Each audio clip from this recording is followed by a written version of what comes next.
Nobody knows where Ospringe is. So if I say this is Heartwood Farm and Cidery, located in beautiful Ospringe, Ontario, you could say that we're about 1 hour, whatever, away from Toronto, or 1 hour northwest of Toronto. Yeah. I love it. Okay, here we go.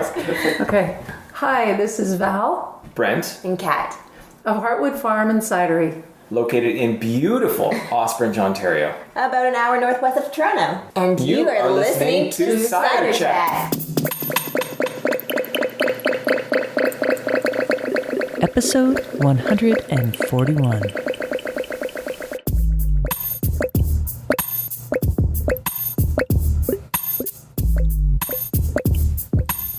Hello and welcome to Cider Chat.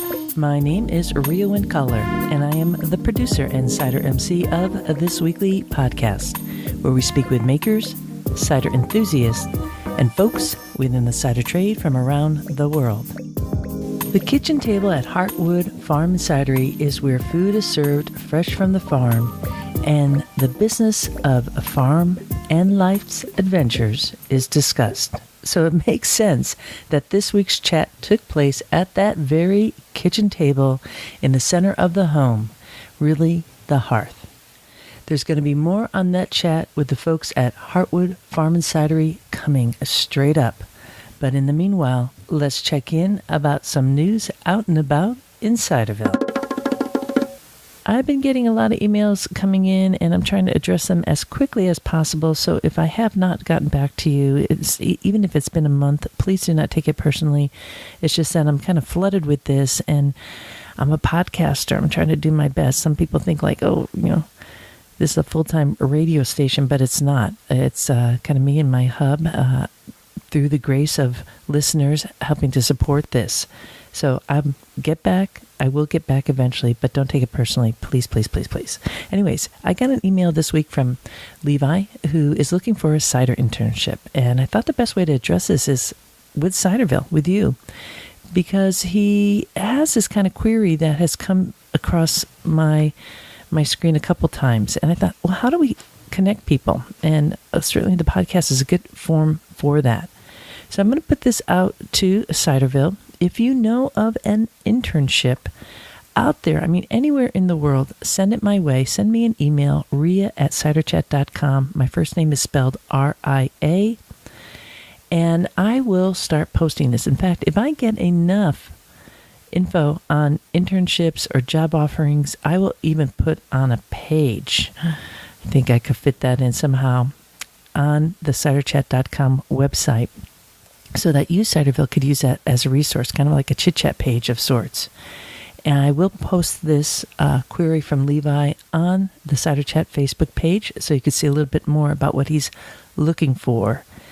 And this might be a nice way to stay connected, because I know it could feel like all over the map. And one thing I do hear from listeners is that the podcast does offer a forum to stay connected around the world. Let's keep that rolling, because it's all about staying connected.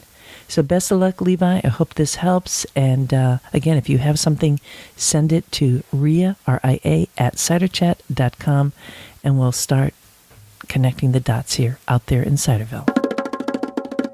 The Big Fish, a cider company based in Monterey, Virginia, is sponsoring what they are calling the inaugural Mid-Atlantic Amateur Cider Championship. And this is going to be part of the Highland County Fair. And Highland it's a county in that area of Virginia.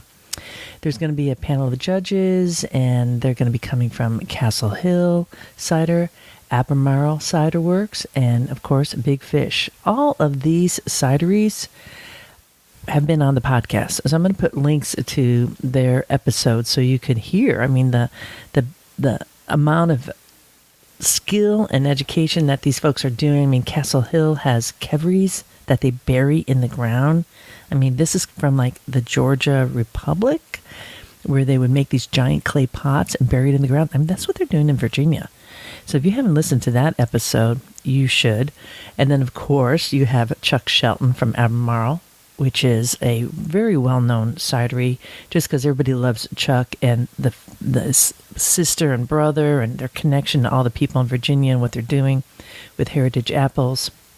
And then there's Big Fish Cider Company. And they were on the chat too and have been making delicious ciders from these really old trees and scrumpin' and quite the cider maker scene there. And of course, I'm speaking about Kurt Billingsley, who was at one time what he calls an amateur cider maker, a hobbyist, if you will, and then he's gone professional, having this commercial cidery. So they're setting up this competition, and you still have time to send in your cider. If you've been kind of playing around with it, you're going to probably get some really good feedback, and you have the chance to win some cash prizes. And to top it off, there is no entry fee for putting your ciders into this competition. So why not try it? The deadline to get your cider in is August 24th. So you have this small window of opportunity here, and I'm putting it out, and I want to wish you the best because it's fun. Doing little competitions like this is fun, and why the heck not? And certainly the folks down there in Virginia, all the makers and consumers and everyone down in all their little spots of Ciderville down there are having a blast with cider and making some really good stuff. So check it out. There'll be a link in the show notes where you can listen to the folks who are going to be the judges, and also a link on how you could submit your cider today to the Mid-Atlantic Amateur Cider Championship.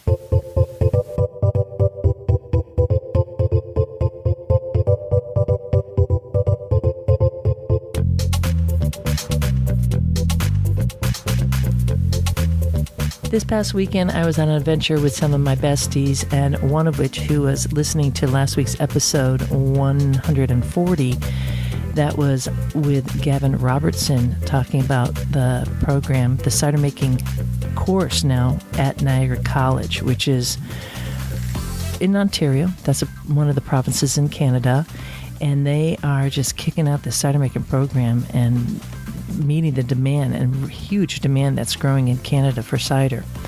And one of the things I mentioned on that episode is that I had just set up a little gift, I don't want to give too much away, but something for the travelers who are going on the Totally Cider Tour to Normandy, France with me at the end of September, this coming September. And she was kind of like, the phrase biting at the bit, like just really wanted to know what I was giving folks. And of course, I had to tell her. Wish I could share that with you, but I can't right now because I want those folks, you perhaps listening, who's going on the trip to be surprised. Anyways, that did come in the mail this week. So I am now able to pack that away into my suitcase and start getting set for this adventure.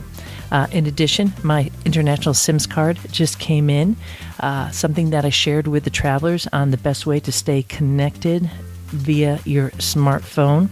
If you want to do that, or just stay, not necessarily, you could call home with it, you could text, how to text home, and also how to use data when you're traveling about in Europe, because that could feel kind of like disconnected and lonely. And I really encourage people to stay connected, certainly with home, with the world, and it's fun. You're able to be somewhere out in the country in Normandy and not be putting your phone bill through the sky in costs, and just feeling competent. I like doing that. That's the way I like to travel. I really geek out on cider, and you should see the way I geek out on traveling. I think it's because I ran these logistical operations for high adventure experiential courses because I was a wilderness instructor for many years, and you did not want to be hanging over in a glacier and not have your act together and know your equipment. Now, I know being in Normandy, France, sipping on a cider or tasting some Calvados and chit-chatting over a cheese plate is nothing like going down a glacier.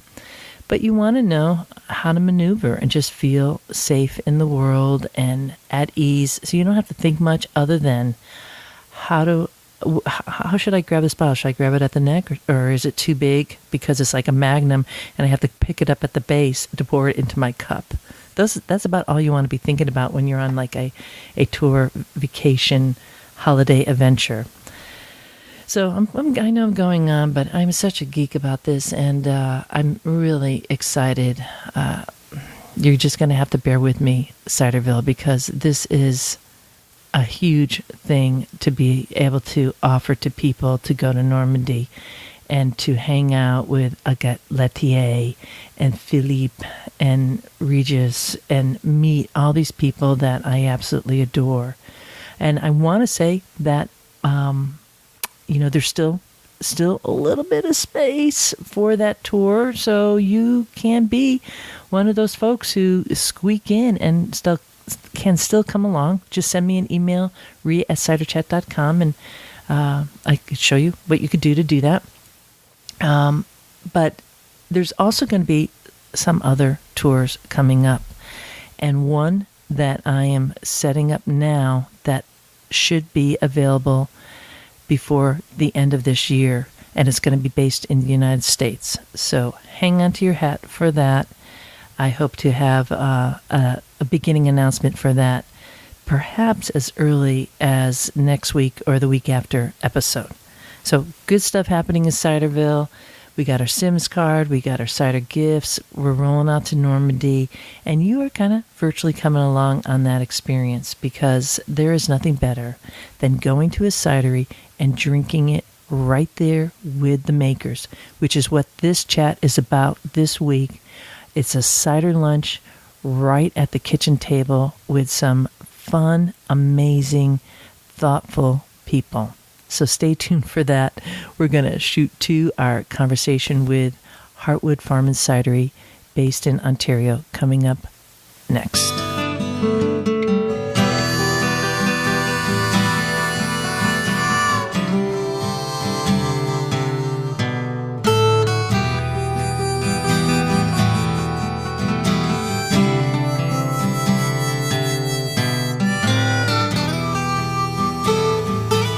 At the website for Heartwood Farm and Cidery, you could read the following.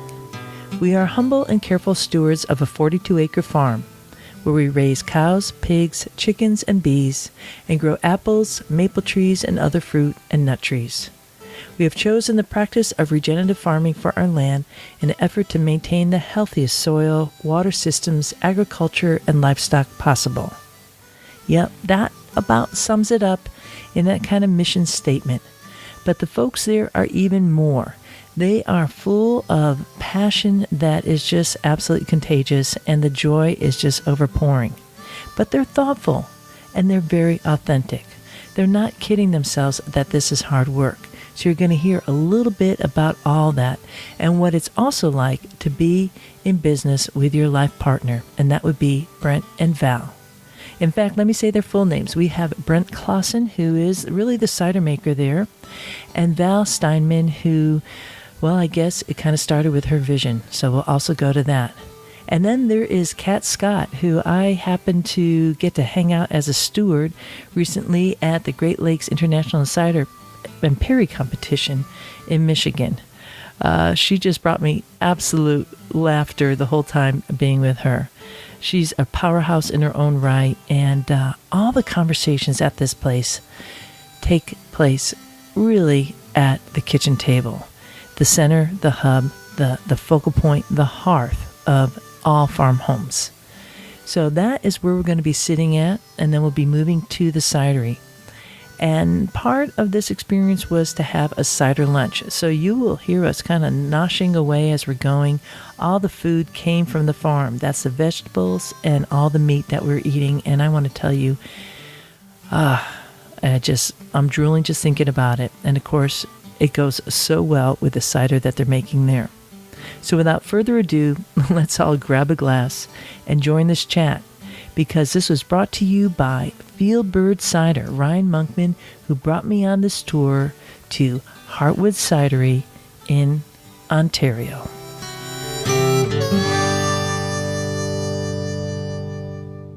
Spices. We're grateful for your company and happy to share a meal with you folks, and welcome to the country, and grateful for the food. Nate, do you want to get us started and pass that around? Rhea, why don't you take some bread and eggs on toast, Rhea? Yeah, sure. Okay. Oh, I should explain too. This is so this is actually the first of the 2017 juice. Oh, cool. We're calling it Forest Garden. Nice, the strong bouquet coming off of there, huh? Thank you. There's, you know, sometimes I get cider and it's like I'm searching for it. Right. You know, and agree. then, you know, it's cool, really beautiful. I feel like this base juice is more interesting than the stuff that we've used for previous mixes. Is this I your own really meat? agree. Is this own meat? Yes. Yeah. I'm gonna try a little bit of that. Yeah. Okay, good. Is that pork? It's actually beef, grass-fed beef. Okay, all right. And there's salt and pepper here too. There's This is the first cider lunch I've had, so this is like a, you know, I don't know, like a marker, the first cider lunch, so that's really cool. I've done cider dinners. We had one last night. The two barrel folks. where were you? We're in St. Catharines. St. Catharines, Yeah. So, and the cidery was It's not a cidery. These are barrel specialists. barrel special. I would say that, right? Okay. So like they're kind of coopers. yeah, a Cooper. Yep, Okay. we're due. Just we don't need you. Just Yeah, we're due. We're due I'm just from talking to Louis was based. He's a Frenchman, but he's based in Santa Rosa, California, and then Thierry. Thierry, I work with Thierry a bit on. Yummy. Yeast and I just started working with him, but we've known each other for a few years. So on yeast and nutrients and oak okay. and some equipment.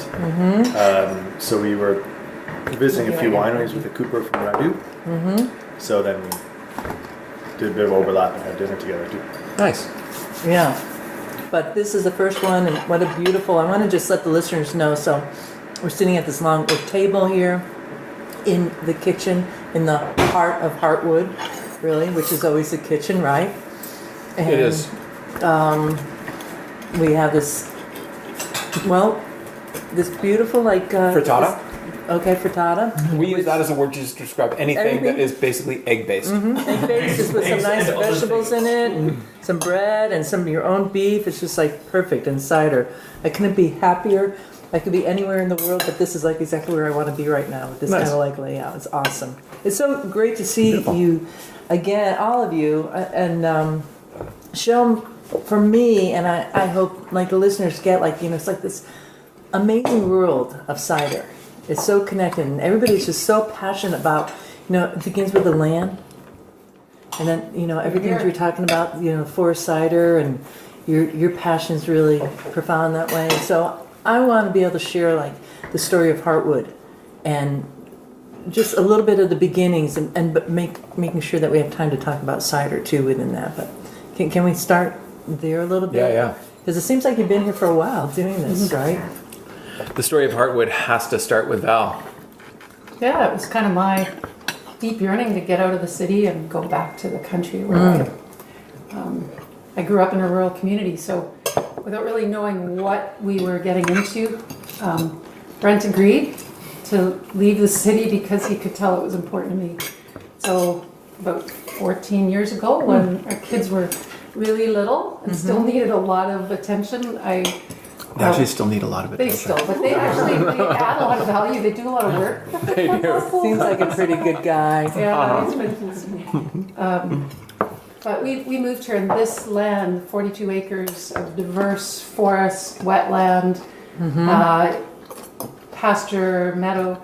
It was actually not really a farm. There was a local cash cropper that cash cropped a bunch of the acreage, but we were the first ones that actually lived here and wanted to farm on it. So started the journey into mostly working with livestock and grazing. I was really interested Go right to in animals first. Wow. yeah, that was my passion from my youth.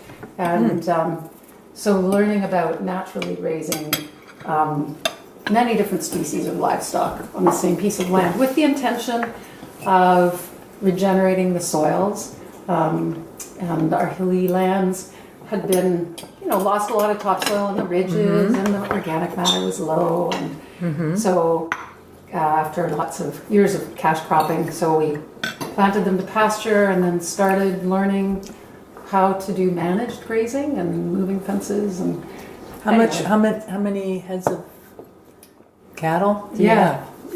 Well, at this point we have, in the summer when we're grazing, we just have a small herd of about 20, 15 to 20, some cows and calves and some yearlings that we add to our herd in the summer to finish on grass and to do work to regenerate the soil in our pasture. And we've had in the past herds of goats as well. But when sort of 6 or 8 years ago, when Brent started planting fruit trees, the goats kind of were a bit of a problem. Oh no. Yeah. So for other reasons too, the goats are no longer here on the farm, but we also do pastured pigs and pastured poultry. And we have a team of farm workhorses that I do some of the farm work with. What kind of horses? Percheron and Belgian cross. Nice. So we started mostly because I was really intrigued to learn all this stuff and figure out how to create an integrated farm system that mimics nature. And on the weekends, Brent would come home from his day job in the city, and I'd boss him around and get him to help me with things that I couldn't do by myself. And then I think it was like the best version of the midlife crisis anybody could ever hope for in one spouse. Brent decided that he wanted to learn about fruit trees. He wanted to learn about planting, tending, grafting, pruning, and so that year we took. I still suck at all of those. Not from the cider. The cider's not saying that, man. You're doing that. So this here is midlife crisis 1. Keep your counters going because it.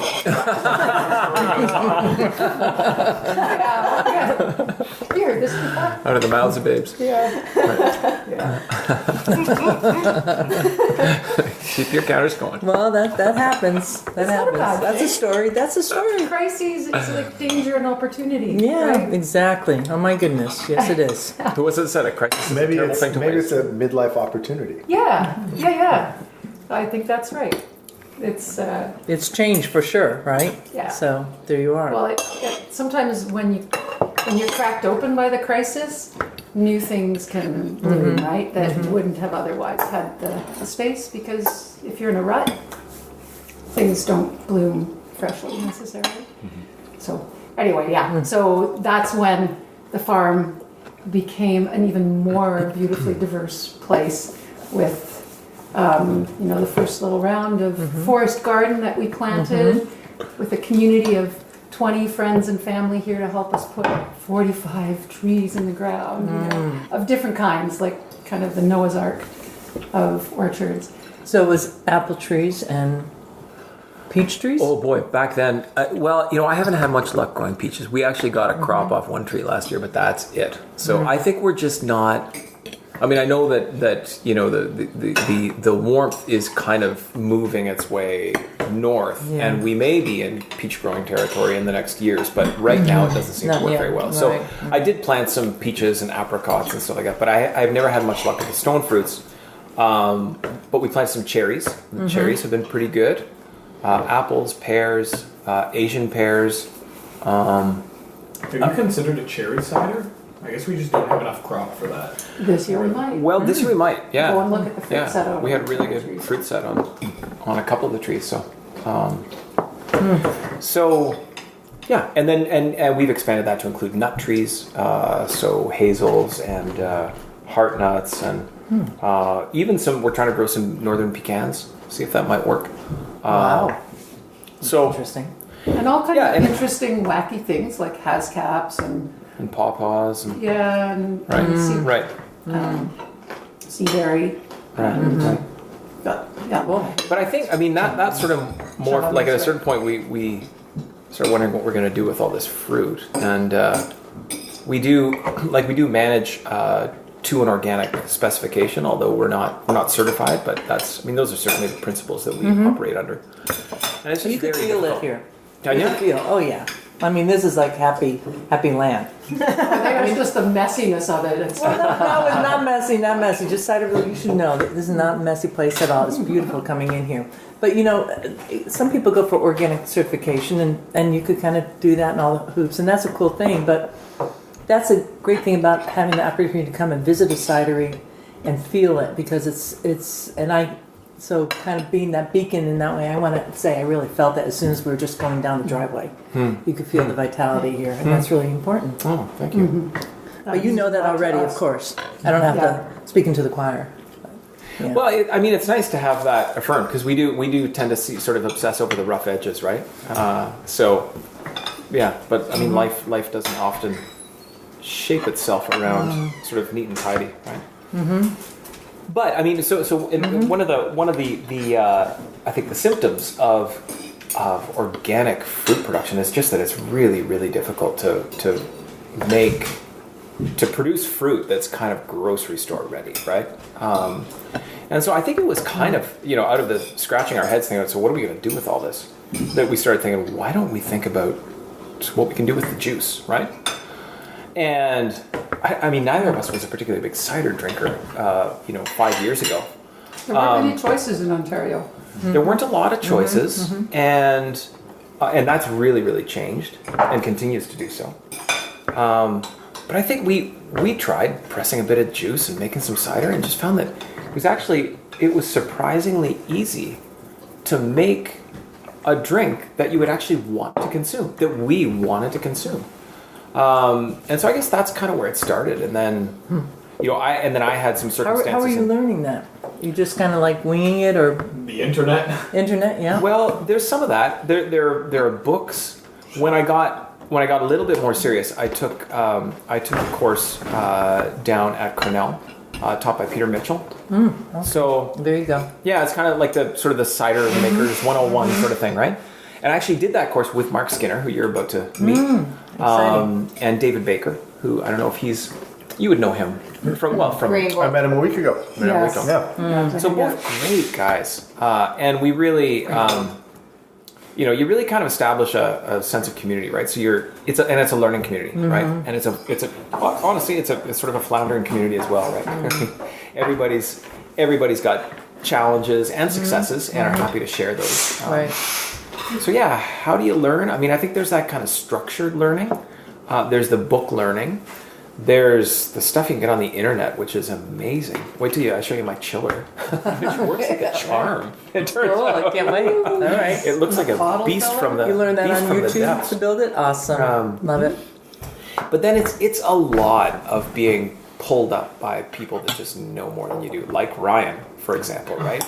And before meeting Ryan, I met Tarek, who runs Rebel Cider in Guelph, and so he was a great support and just a guy who was willing to answer questions at any time. And then just the other newbies, and also I should say also some of the really established players, right? Like Tom Wilson from Spirit Tree, who kind of was happy for me to come and help out in the cidery a few days, and just that was my first exposure to actual kind of production scale,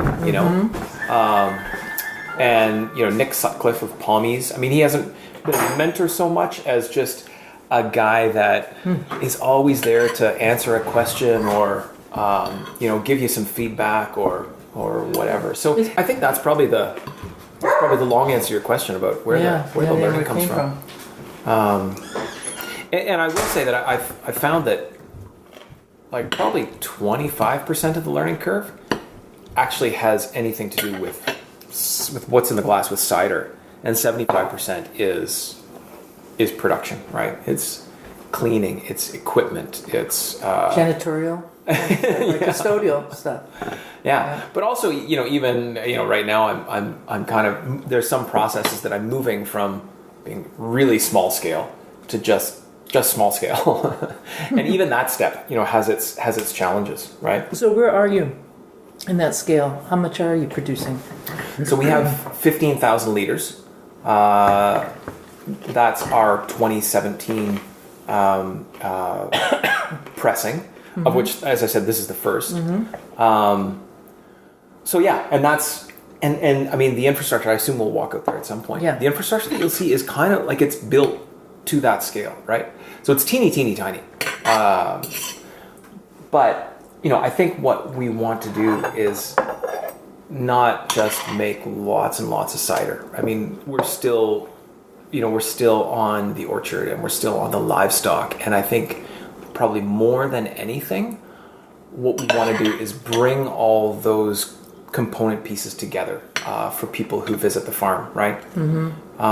It feels like there's really something poignant that sits at that intersection of all of those raw materials and how those things come together to create, meals, and not just meals, but to create community around the kitchen table, right? So somehow trying to think about how we can create experiences that really animate those connections, right? So cider becomes really just it's sort of a prop in the larger drama.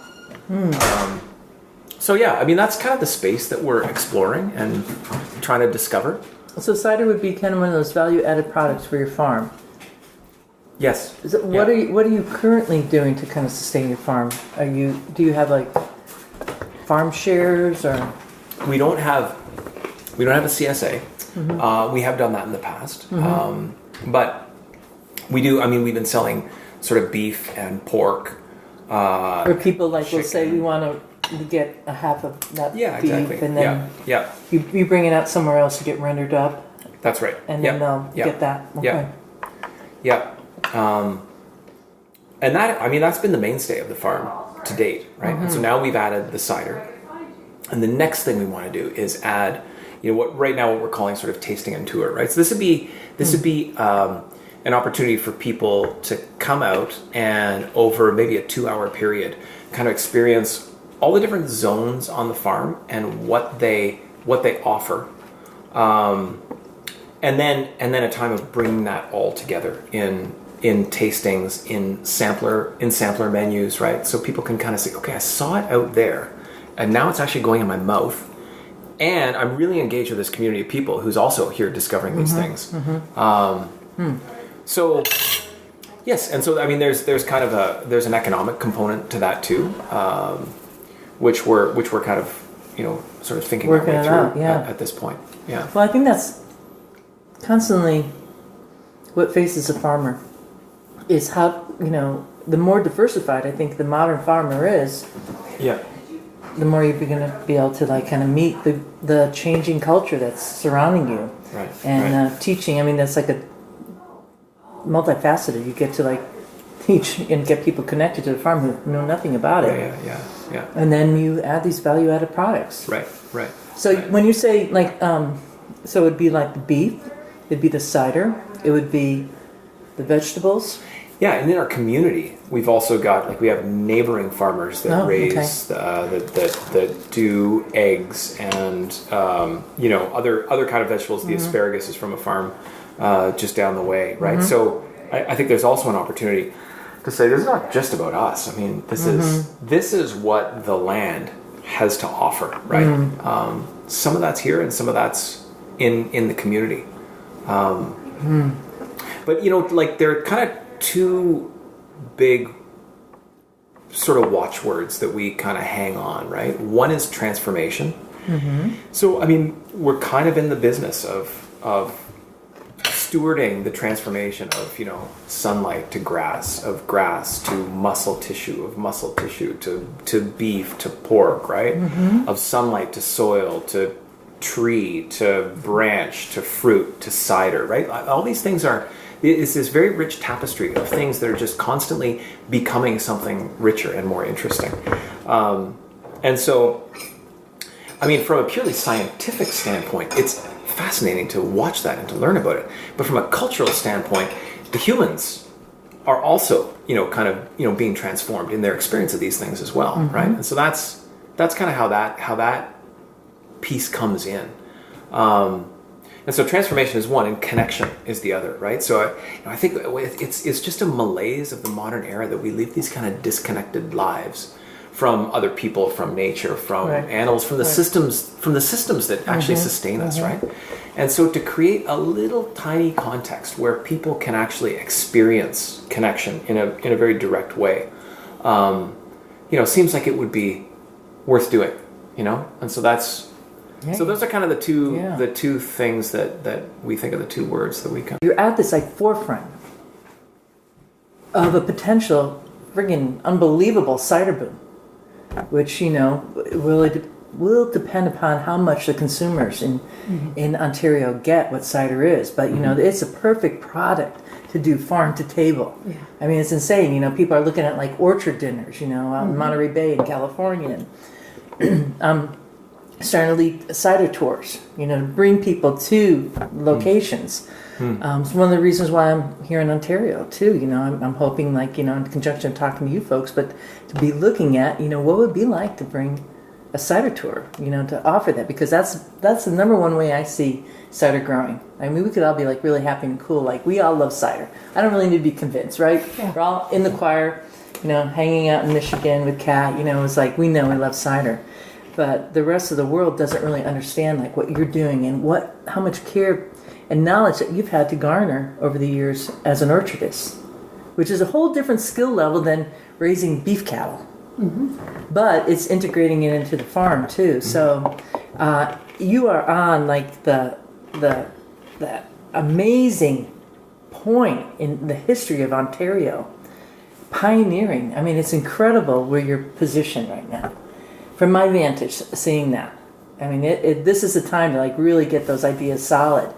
So I heard that you're starting to do some rebranding of your cider a little bit, right? You've been how recent have you been selling cider? About a year. About a year. Yeah, we were licensed almost exactly a year ago. And I remember meeting you at CiderCon, and I saw your label with the little bee on it and the little right. the comb of the honey. So you raise bees here too. Or you so we have friends that raise bees here. Mm-hmm. Yeah. So you have that. So that's a total, little hemisphere of cider here. Well, it's kind of interesting you say that, because it's it's beautiful and it's messy. It's simple and it's really complicated. There's nothing wrong with messy. I'd rather be in a house that's messy than a house that's really clean and tidy. To me, you've come to the right place. Messy is safe. Typically, control is not safe. But I've built my career on that, and that's a whole different piece. But I'd rather have messiness and kind of letting it go. And But I guess back in the day, farms were exactly like that. Of course, you had your bees, and you had your orchard, and you had your animals, and you had your crops, and you had your vegetables, and you had all that stuff, right? That's what a farm was. And and actually, the majority of people, that was what they did. And that's how they lived, right? And I think we have largely, in the ways that agriculture has been radically transformed in the past decades, I think we've largely forgotten what it means to be able to manage that diversity. And so what we find, you're right, it's beautiful, it's gorgeous to think about all those components on a single piece of 42 acres. That's just, wow, blammo.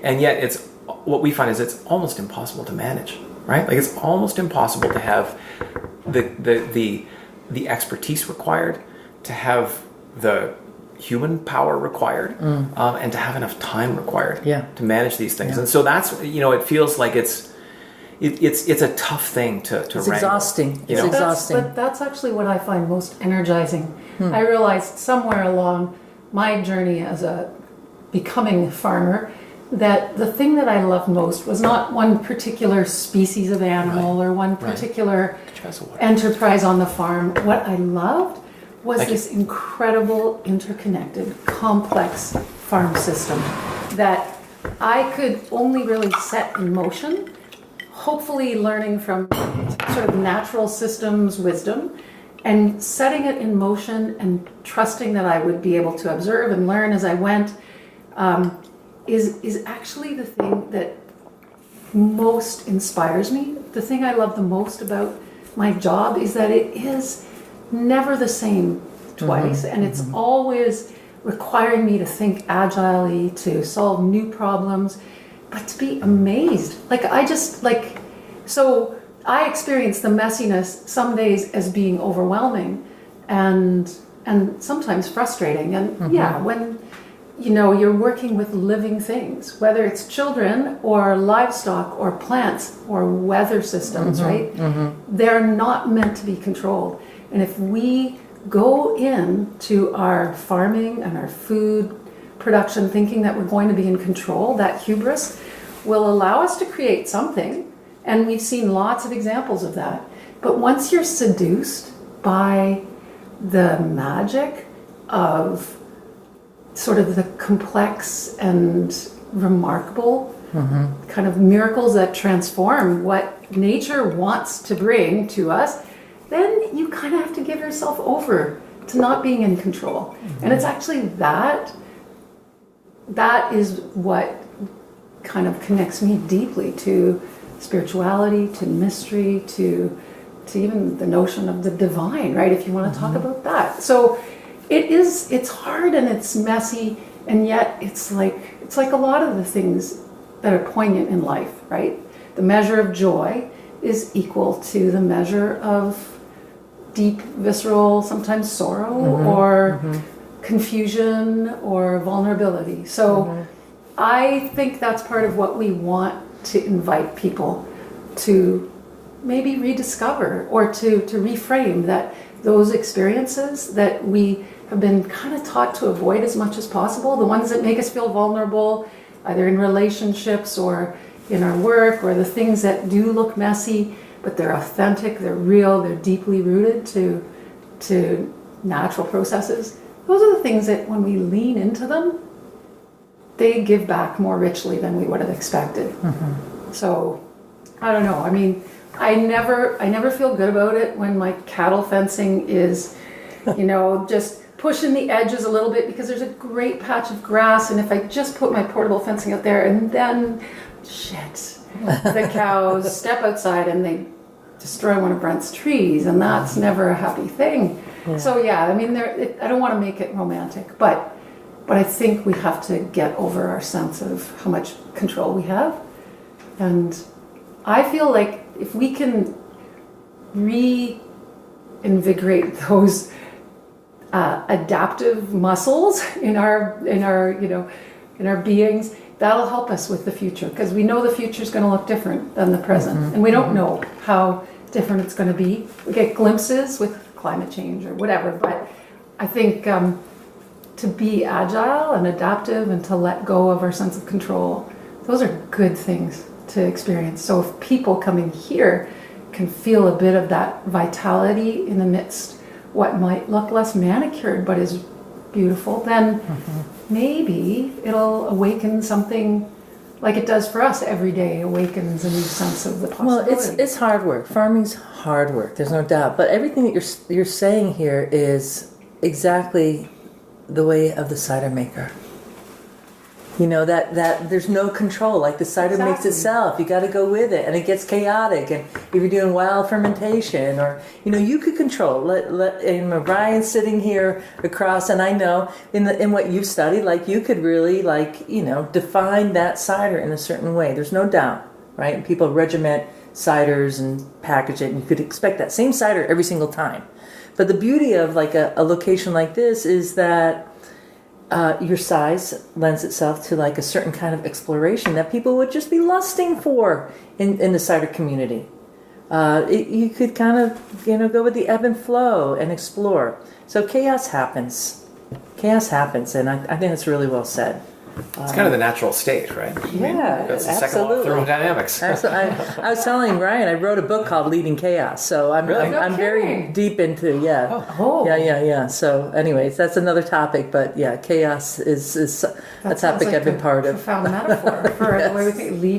Leading chaos. Instead of having it lead you. Yeah. You have a choice. Chaos could lead you. Yes. Which it does often, and comes in our life in many forms, or you could choose to lead it. Because chaos happens, so and I think there is a choice, and that's what it's all about, is choosing, where you're going to go, and not, you get worn out. I mean, having met many farmers, knowing farmers quite well, and being part of that community for many years, I hear you, but we came down this road and it was like absolutely beautiful, and I was like so stoked having met you. There was something charming about where you were at that tasting room at CiderCon. It's like they were on the edge, and I remembered you folks, I remember, I was talking to Brent the whole time, and I remember there was another woman standing with you. Was that Kat? Yeah. Was that Kat?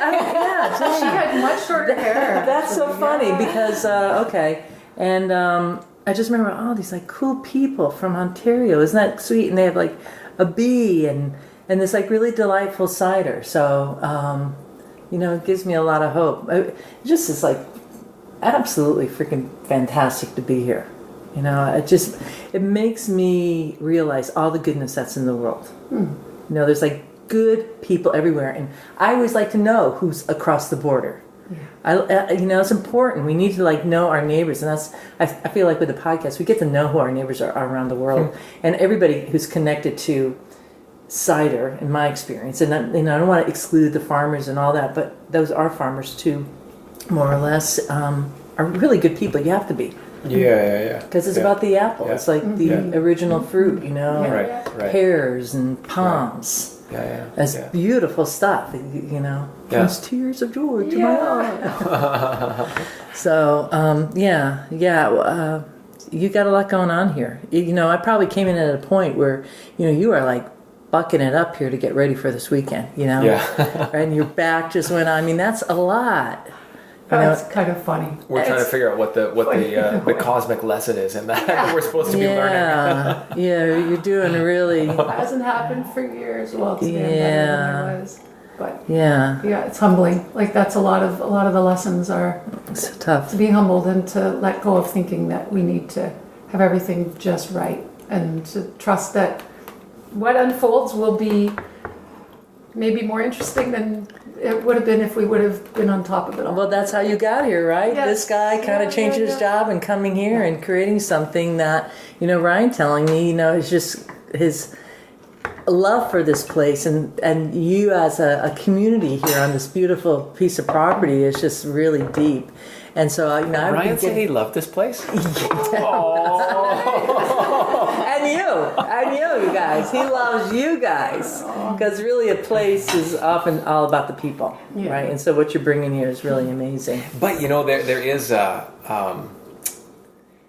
I think there's even... So I agree. At every level of interaction, whether it's business meetings or friendly kind of cider sharing or, time at the bar and conversation, the people in the industry they're cool people and they're good, generous people. They're big-hearted people, right?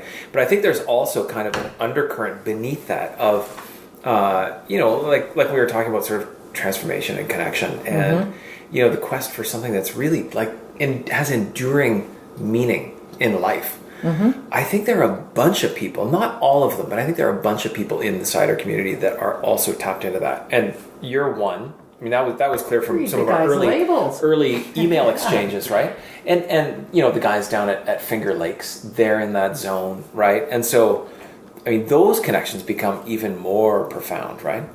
And so, that's cool. I think the thing that surprised me, because I was really involved in the ecological farming community, small new farmers, really philosophically principled people, and salt of the earth, and really smart, and the conferences and everything that I connected with in that community was really inspiring and uplifting, supportive, and I have a pretty earnest conviction that I need to do my part to be part of changing the world, right? Social transformation, to kind of help our communities become more resilient, blah, blah, blah. And I've always struggled to figure out what my role is. I never expected that would happen through making booze, right? Like that it kind of unfolded surprisingly. And it was because Brent was kind of following his own passion, and we together decided that this was part of the whole story. There wasn't a cidery by itself and a farm by itself, but the cidery was birthed out of the land and the diversity and the farm experience.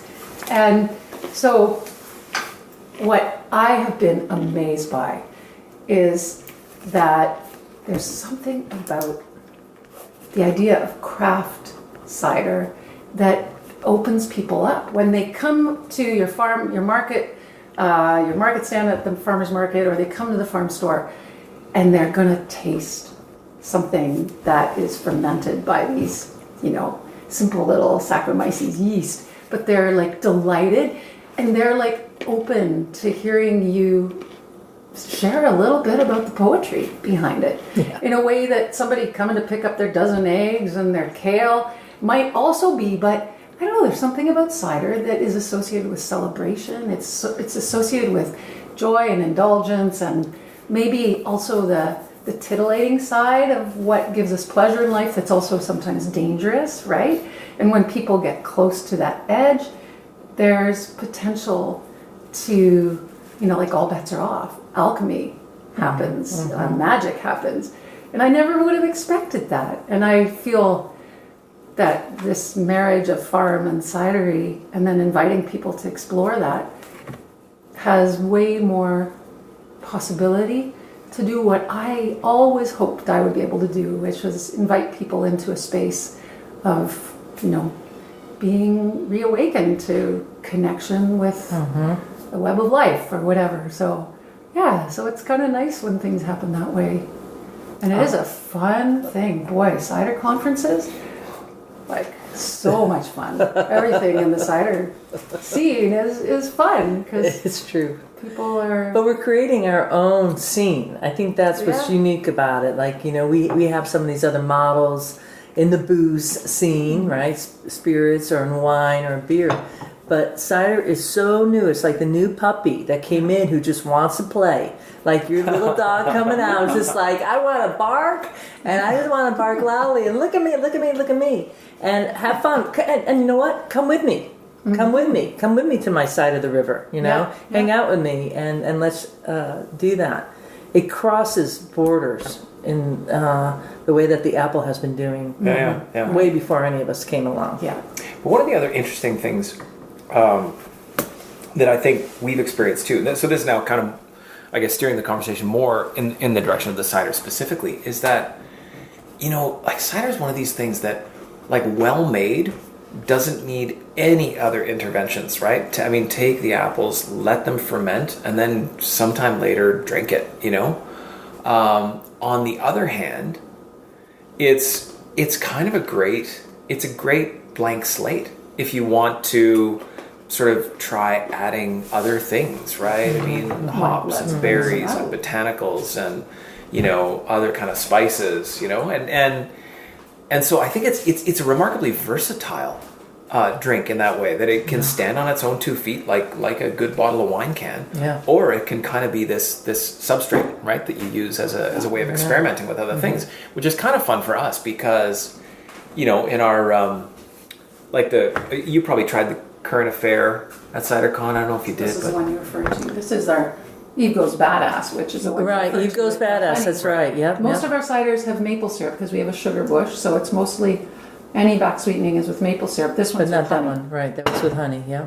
And we have honey on the farm. We grow cayenne peppers. And that's we grow current affair. Yeah. Right. I don't think I had the current affair, but they were in both small bottles. Yeah, we didn't have the current affair there. Yeah. Oh, really? I think we were between Do you want batches. a sip? Maybe.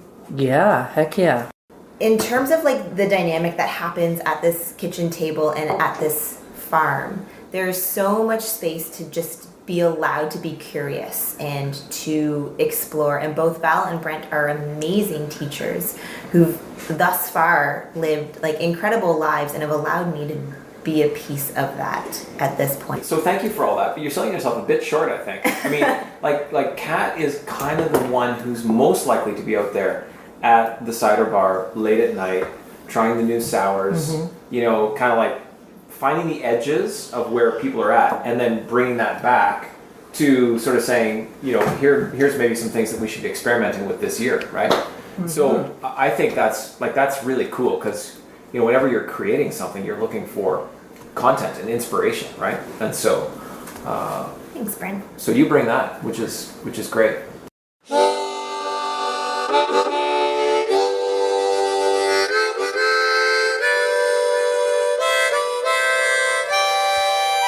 Now that you had a little nosh and a little sip of cider at the kitchen table at Heartwood Farm and Cidery, we're going to head over to the actual cidery itself, which means that we leave the house and we walk across a dirt kind of parking area, landing area, to the actual cidery itself to give you a little sense of the place there and how he has it set up. Because I know a lot of you cider makers out there, whether you are hobbyist or commercial, are always kind of hankering for this little inside scoop. So let's head over there right now.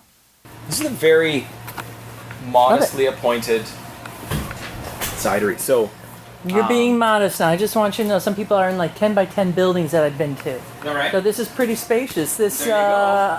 what's the square foot on this? About 600 or so. 600 square Yeah. feet. So that's really nice. Pretty, like I'm going to say, 10-foot ceilings.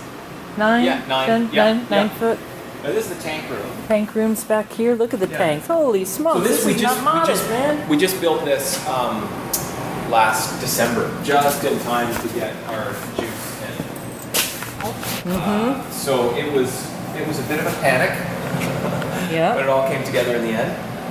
Bottles over there, are you hand bottling? Yes. Yeah. Everything's hand bottled. Okay, so let's describe these tanks. You said how many liters were they? So these are each 6,000. Each 6,000 Yeah, so we liters. filled these up 5,000 each last fall. So we were fermenting 15,000. After racking, that'll go down to probably 14-ish that we'll process. And actually, this one has been racked now in a couple of tanks in here and filling up these. I haven't seen these kind of tanks. What are they called? They're big. No, they're plastic, right? Yeah, it's plastic. It's HDPE plastic. And they're actually not designed for enological purposes, but there are a lot of cider makers that use these. See, one of the things that we've learned about cider is that unlike beer, where you buy your stainless steel infrastructure, but you're running new product through there every 2 weeks, right? Yeah. This stuff will stay in here basically all year. You get to use it once. And so the idea of outfitting the entire operation in metal when your product only runs through it once in a year is just, it's hard to return. Yeah, no, I hear you. Yeah. Yeah, great. So you have a little AC in here just to manage the temperature? Just to manage the temperature. What's the temperature that you're keeping this room? 16. 16, which goes to Fahrenheit? 60 Fahrenheit. 60, okay. here, Yeah, right. all right. And you have different names for your tanks? Yes, now I actually bought these from Nick Sutcliffe and Lindsay at Palmies. Whoops. Oh, okay. And so they named them. And I don't know what the history of the names are, but All right, well, good luck, tanks. How do you say that? Eloy? Eloy, Cloudbreak, Cloudbreak is awesome. Rincon. I don't know what that is. Yeah. Works for me. Yeah. The other thing to just connect the stories here is that Ryan helped me. So there are 3 tanks there, and each one, they all have the same, or we started with the same juice mix in each of them. And Ryan helped me kind of come up with a strategy for yeasting those differently. Ryan. Oh, Ryan Monkman. Yeah. Oh, yeah, wow. Yeah. So one of them was Nice, Ryan. One of them we did with DV10, and the other one we did with X16, and the other one was a Toro La Spora QA23 mix. And I have wondered, I've never done a Toro La Spora fermentation before. He suggested I want to try it, and I do think that it is. You remember inside Nathan was saying he feels like the juice this year is better, is more interesting than the juice last year, and I agree. And I think it's partly coming from trying different yeasts to bring out different characteristics and then blending those in. So That's exciting. yeah. So you got a little bit of experimentation. I don't see any barrels in here. Is there any not yet. I like that. Would love to do some Words. barrel aging. So that was one of the things that was up on the whiteboard in the kitchen. Okay. So got to start somewhere, right? Yes, you do. Yeah, get your systems all set, and then you could add those other elements in. Yeah. So what was this building originally? Like It was a dilapidated garage. A dilapidated. So that wall basically was caving in. This was a dirt floor. So we excavated some of the floor, poured concrete, shored up that wall, insulated the whole thing.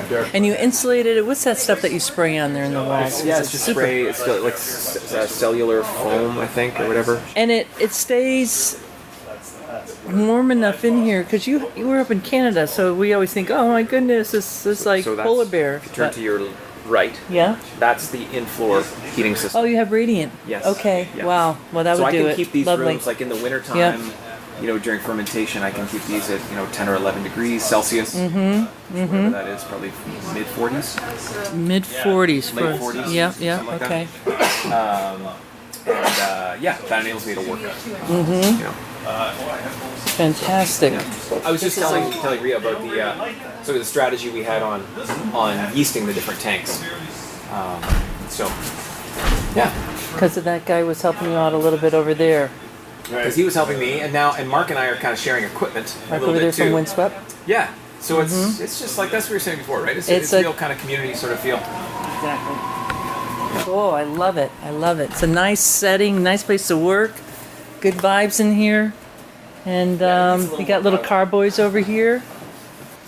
Little veritable tank.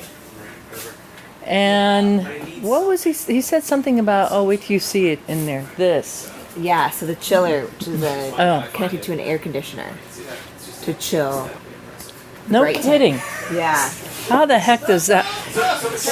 Hey, Brent, can you come over here and help us understand what the heck? Yeah, so it's down to 2 degrees. So, Nice. Yeah. yeah. Nathan was in here showing me it. Yeah. Oh, he was? Oh, Okay, he's, okay. he's psyched, yeah. Yeah.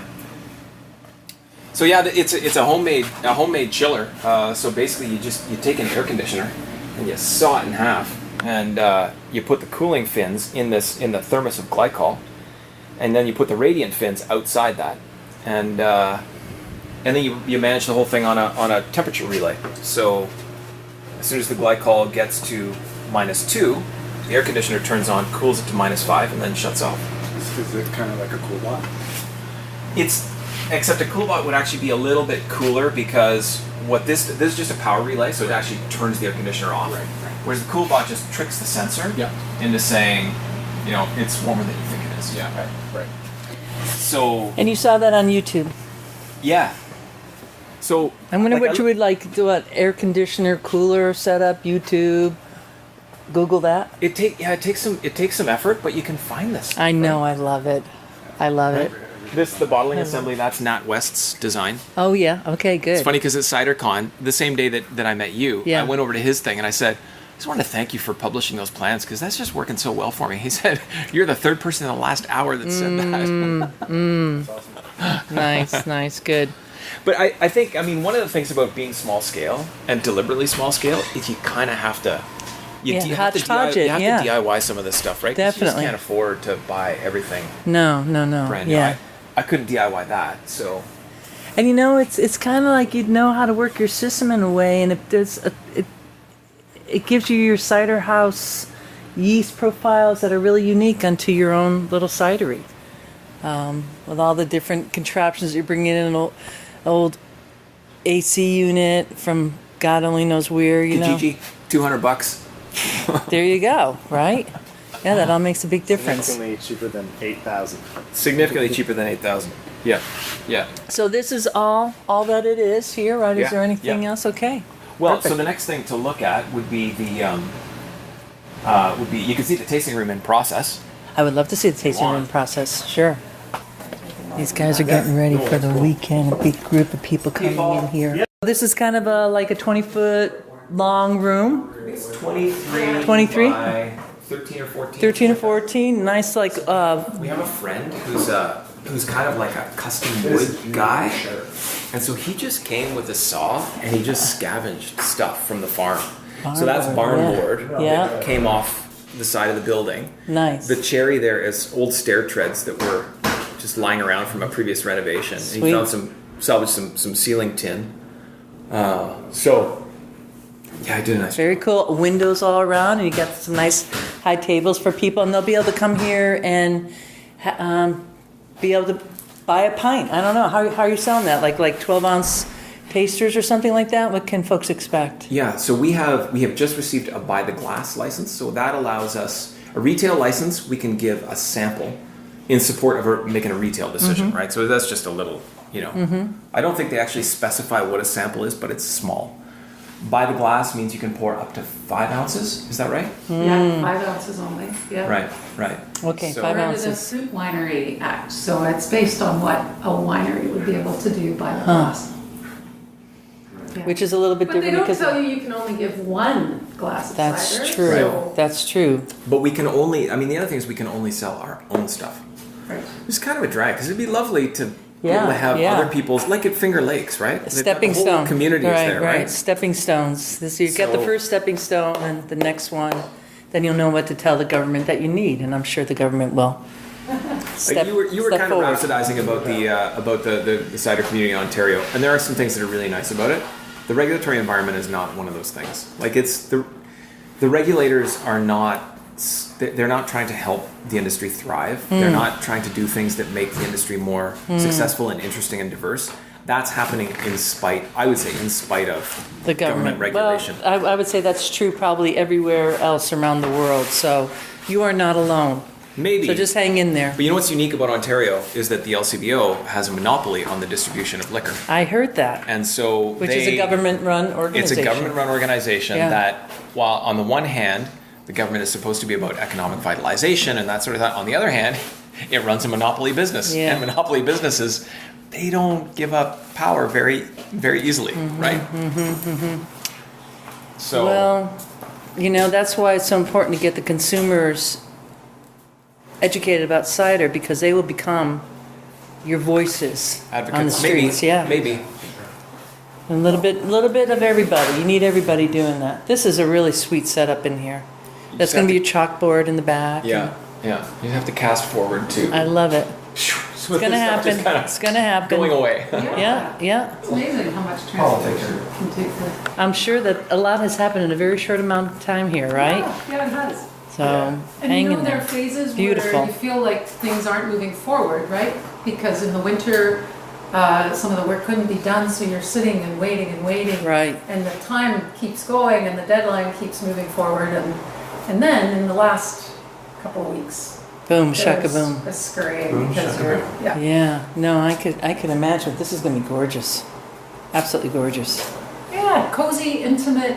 We've got our friend who's the beekeeper, wood fine furniture maker.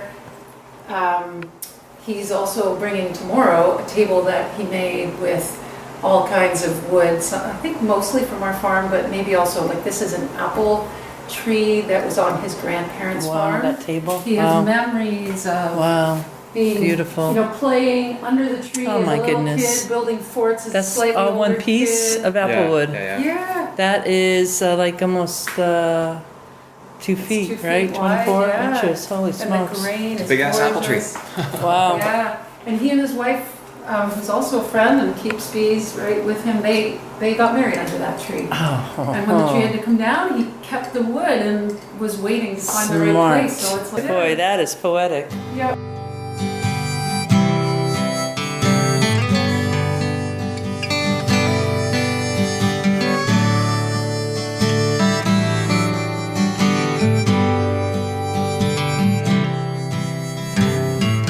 A big tip of the glass to Val Steinmann, Brent Klassen, and Kat Scott of Heartwood Farm and Cidery. This is based about an hour southwest of Toronto in Erin, Ontario. You can find all the info and contact links to their website and more at ciderchat.com, episode 141. And if you happen to be in that area and able to make it out, let's see what the date here is. August 23rd. It's a Thursday evening from 6 to 8 p.m. They're going to have an orchard picnic. And it's going to have some grass-fed beef from Chef Thornton's Roadhouse. There's going to be live music and, of course, cider. You know, it's always pouring there. It's pouring in the best way. And it's definitely worth your time and mine to make it there. They're also at different farmer markets. The Gulf... Well, sorry, I'm going to pronounce that again. The Canadians are going, don't say it that way. Gulf? Gulf? Oh, shoot, I can't say it. Look, you're going to just have to go to their website and see it. The Gulf Farmer Market, Aaron's Farmers Market, and Soraren Market. That last one is in Toronto. So they're definitely out there and about selling their cider. So support your local farmers and orchardists today. And again, thank you, Ryan Monkman, FieldBird Cider, for getting myself there, sponsoring this trip, and helping to share the beauty of Ontario and Ontario craft cider makers with the world.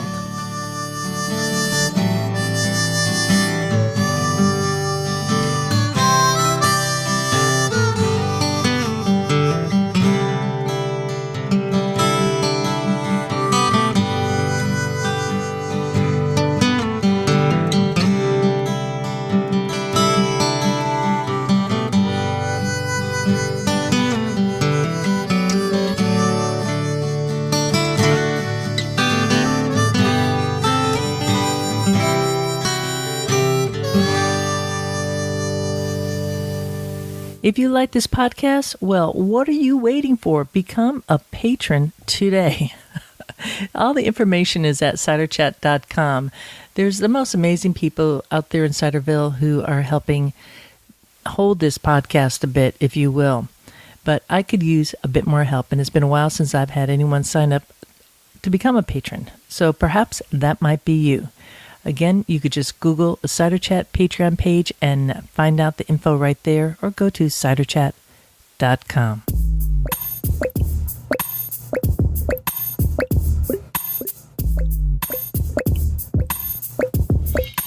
Normandy, France is so close I could almost taste it. Hope you are coming along on that tour too.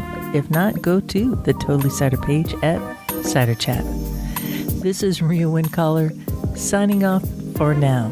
Looking forward to seeing you in Ciderville.